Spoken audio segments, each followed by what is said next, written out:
அமாவாசை திதி என்ற இங்கே ஆலயத்தை கட்டிய பாம்பாடி சித்தர் அவர்கள் இந்த ஆலயத்தில் யாகம் நடத்தி கொண்டிருந்தார். யாகம் நடத்தும் பொழுது சனீஸ்வர பகவானுக்கு பகிர் பசித்து விட்டது.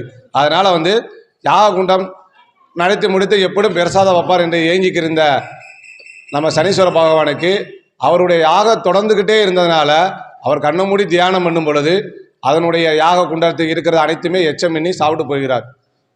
சனி பகவானை சாப்பிட்டு போகிறார். சாப்பிட்டு போன பிறகு அதை முழித்து பார்த்த பாம்பாடி சித்தர் ஏன் இப்படி இருக்குது, யார் செஞ்சா, ஏன்னா ஞான திருஷ்டி மூலம் பார்க்குறார். ஞான திருஷ்டி மூலம் சனி பகவான் தான் இப்படி செஞ்சிருக்காரா? சனி பகவான் சிவனுடைய அம்சமாக இருக்கலாம், ஆனால் சிவ பூஜையை கெடுக்கிற அளவுக்கு சனி பகவானுக்கு அதிகாரம் கிடையாதுன்னு சொல்லி அவருடைய இயக்கங்கள் அனைத்துமே நின்று போகட்டும் சொல்லி சாபம் கொடுத்துறார். சாபம் கொடுத்தோன்னே மற்ற கோள்களும் சுத்த முடியாது. ஒரு கோள் சுற்றலைன்னா மற்ற கோளும் சுத்த முடியாது. அதனால் நவகிரகங்களில் இருக்கிற அனைவருமே இந்த ஆலயம் எல்லா பேரும் பாம்பாடி சித்தரை ஒரு தவறு என்றால் ஒரு பாவ விமர்சனம் இருக்கும், எங்களுக்கு இதுலேருந்து பாவ விமர்சனம் கொடுங்க அப்படின்னு கேட்குறார். அப்போ அவர் என்ன செய்கிறார், அத்தனையுமே எல்லாம் தட்டி விட்டதுனால அங்கே இருக்கிற எரிக்கிலம் பாலை எடுத்து எரிக்கிலம் பால் மேலே நவகிரகங்களில் சத்தியம் வாங்குறார். சத்தியம் வாங்கிக்கிண்டு இந்த ஆலயத்தில் சூரியனை சந்திரனை தவிர மற்ற கோள்களுக்கு இங்கே இருக்க அதிகாரம் இல்லை. 9 கோள்களும் 12 ராசிகளும் 20 நட்சத்திரங்களும் உங்களால் இயங்கக்கூடியது.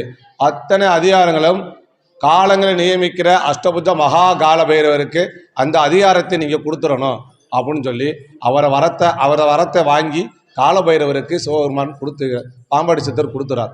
அன்றையிலிருந்து இந்த ஆலயத்தில் நவகிரகங்கள் கிடையாது. சனீஸ்வர பகவான் போயிட்டு இந்த ஆலயம் வரும்பொழுது பண்டைய காலத்தில் எரிக்கையில வைத்து நவதானியங்கள் வச்சு தாண்டி வந்திருக்காங்க என்று எங்கள் குருநாதர் சொல்லுகிறார்.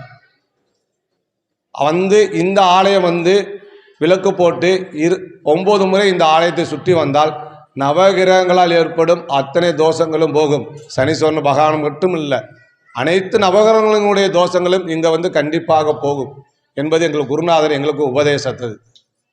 அதனால தான் இங்கே நவகிரகங்கள் இல்லை. நவகிரகங்களுடைய பூஜையானது ஞாயிற்றுக்கிழமை 4 to 6 ராகு காலத்தில் தொடர்ச்சியாக இங்கே நடைபெற்று கொண்டு இருக்கிறது. அனைவரும் பயன்பெறுமாறு கேட்டுக்கொள்ளப்படுகிறது.